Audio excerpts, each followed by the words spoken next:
नमस्कार मित्रों, आज इस वीडियो में हम हिंदी के कुछ प्रश्नों को हल करेंगे। आप किसी भी एग्ज़ाम की तैयारी कर रहे हैं जहां पर हिंदी पत्र लेखन तथा हिंदी व्याकरण से संबंधित प्रश्न आपके पूछे जा रहे हों, तो उसके लिए आपका ये सेशन बेहद ही महत्वपूर्ण है।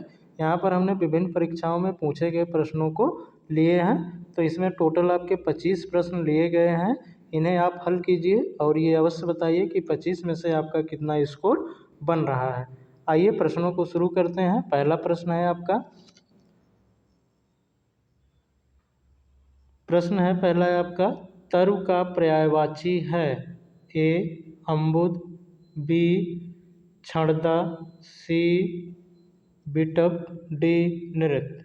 ठीक है, तो इसमें बताना है तरु का पर्यायवाची। तरु का मतलब पेड़ पौधों से होता है, तो बिटप यहाँ पर सी वाला आपका सही हो जाएगा, तरु का पर्यायवाची। अम्बुद की बात करते हैं तो ये बादल का पर्यायवाची आपका हो जाता है। दूसरा देखेंगे, सुनार शब्द में प्रयुक्त प्रत्यय है?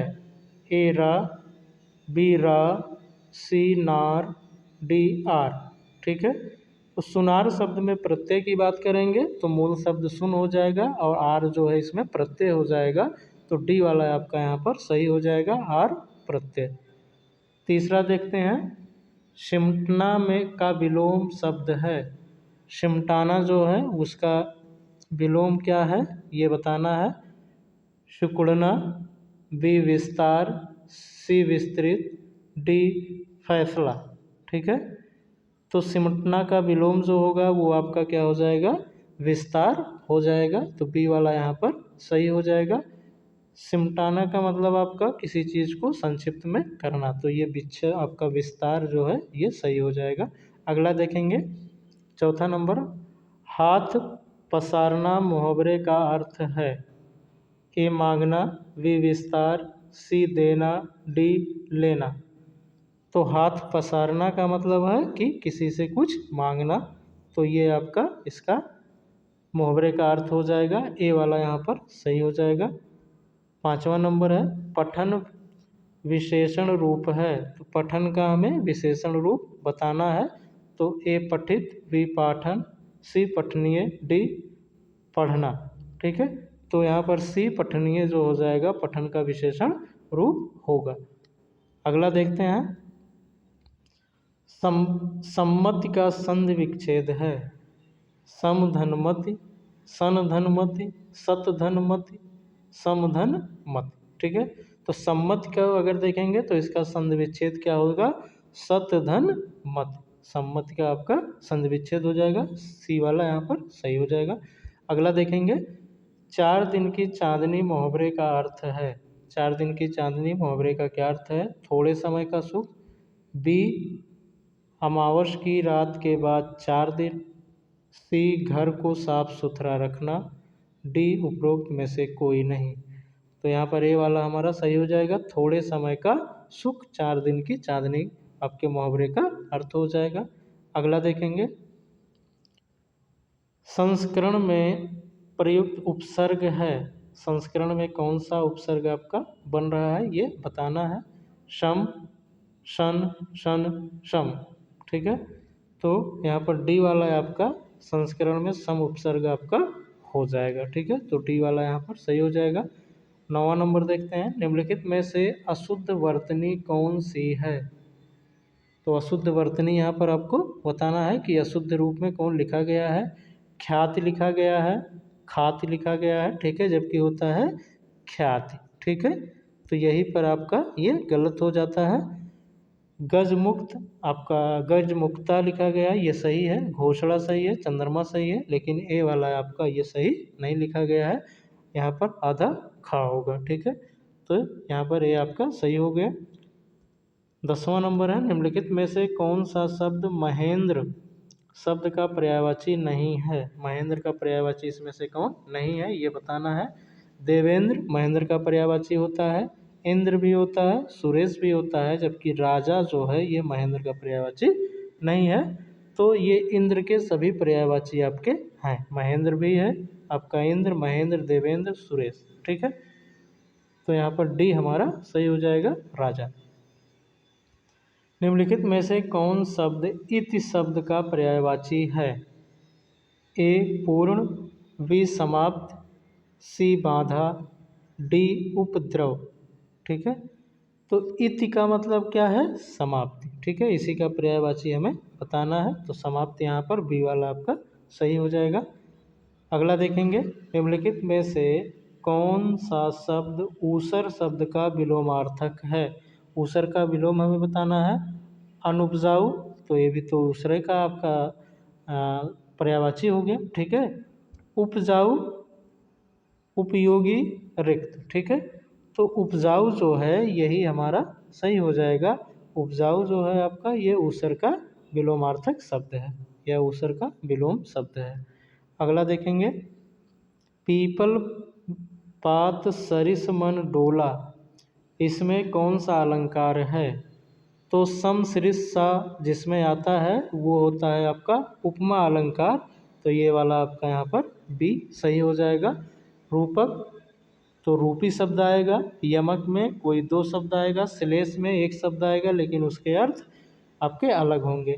यमक में दो शब्द आएगा, दोनों का अर्थ क्या होगा? अलग अलग होगा। ठीक है, तो इस प्रकार से इसे हम लोग पहचानेंगे। समसी सृस आपका जो है वो उपमा अलंकार के अंतर्गत आता है, तो ये बी वाला यहाँ सही हो गया।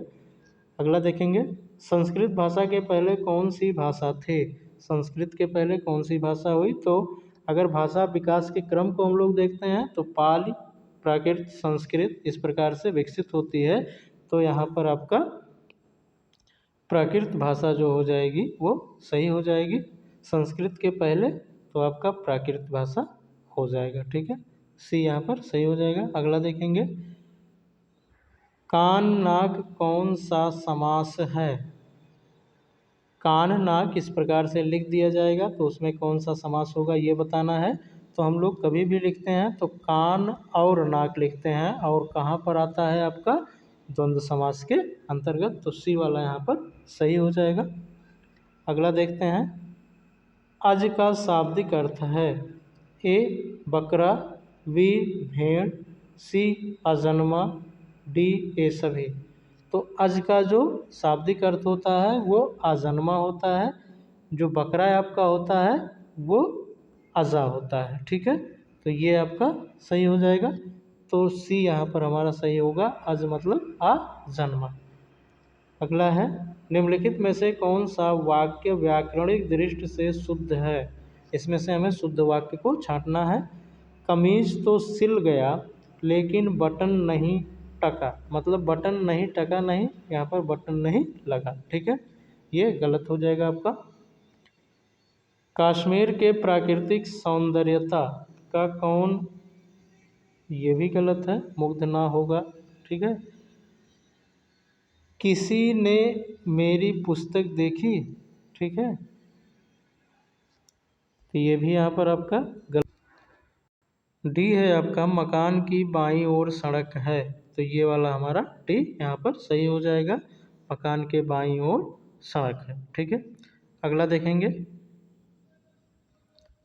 ठन ठन गोपाल मुहावरे का अर्थ है धनवान, बी खोखला, सी शक्तिशाली, डी बना ठना नवयुवक। ठीक है, तो ठन ठन गोपाल का मतलब कि खाली खाली सब हो तो खोखला। ठीक है, यहाँ पर हमारा बी वाला सही हो जाएगा। 19 नंबर देखते हैं, रिक्त स्थान की पूर्ति कीजिए। वर्षा होगी तो फसल होगी, कैसी होगी? सूखी होगी, अच्छी होगी, नहीं होगी, नष्ट होगी। तो वर्षा होगी तो फसल कैसी होगी? अच्छी होगी, तो बी वाला यहाँ पर सही हो जाएगा। अगला देखते हैं, कनक कनकते सौगुनी मादकता अधिकाय में कौन सा अलंकार है? तो हमने बताया कि जब दो शब्द आपका आएगा इस प्रकार से लेकिन अर्थ उनका क्या हो? अलग अलग हो, तो आपका हो जाएगा यमक अलंकार, तो यहाँ पर बी वाला हमारा सही हो जाएगा, यमक अलंकार। अगला देखेंगे, भानुदय का संधि विच्छेद है, भानुदय में कौन सा संधि विच्छेद है ये बताना है।